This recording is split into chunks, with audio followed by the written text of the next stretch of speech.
ерөнхий сайдаа багаар нь дэмжиж. Би өнгөрсөн жил эртэлрүүлэгт хамрагдсан.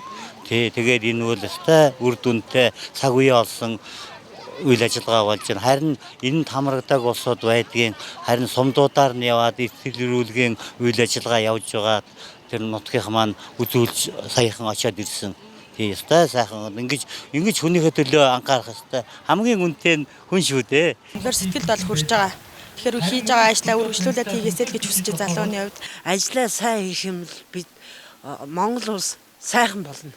Өнгөрсөн 4 жил оюун эрдэнэ засгийн газар бол өөрийн намд байгаа болохгүй байгаа зүйлийг илрүүлж одоо шинэлэг санаанууд гаргаж одоо өөрийн намын алдааг засахын төлөө ажилласан бас боломжийн зөв гэж үзэж байгаа.